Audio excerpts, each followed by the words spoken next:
I read a comment under that YouTube video and it said, suicide is not the answer. And that's Low by Lund. And I just thought I'd mention at this point, if you need to talk to anybody ever, the number is 131114. That is the number for Lifeline. There have been a lot of songs written over the years about suicide as well. Yes, well, Joel Turner's song, These Kids, is actually written about suicide.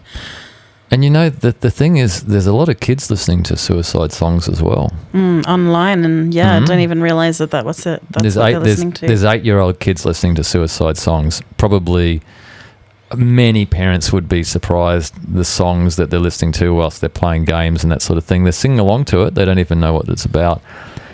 But it's such a complex subject, and I don't think anyone would be human if it never actually crossed their mind. Not in terms of literally doing it, but just as even a fleeting thought, you know. And that's the thing, is there's people that make that mistake, and it's such a unforgivable mistake to make, and you should never ever do it.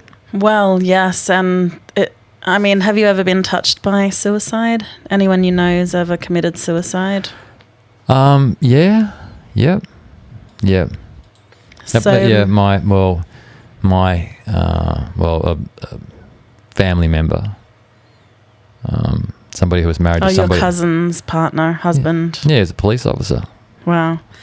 Yes, well, suicide's actually, there's like a really high number of males that commit suicide. So I think that's a good question, isn't it? Like, do men just bottle up their feelings and they don't talk to people about what's going on? Or like, women better communicators and they reach out for help?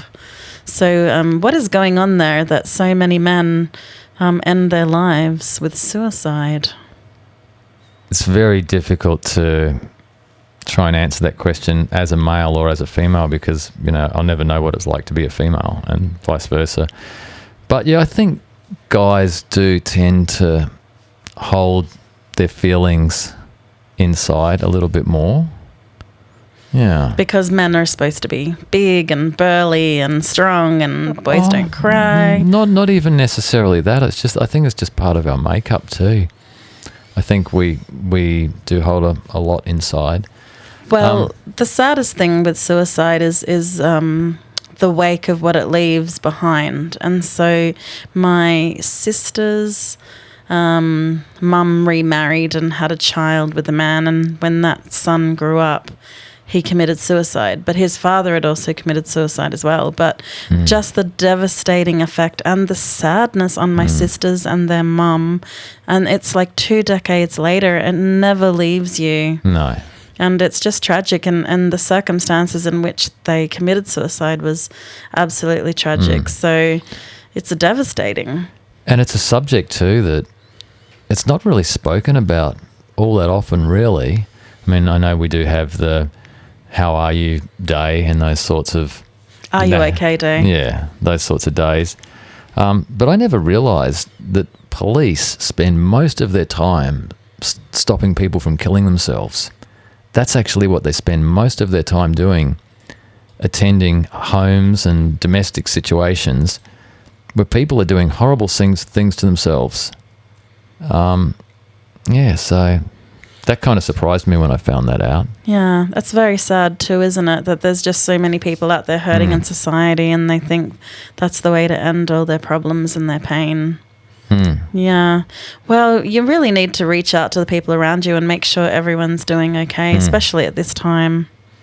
Yeah. So a bit of a heavy subject for a heavy song. Yeah, well, when I decided that I was going to play that song, I thought, well, we might as well have a little discussion about it, because you don't really... It's not spoken about very much in the media or anything like that. And, every time there is one of those...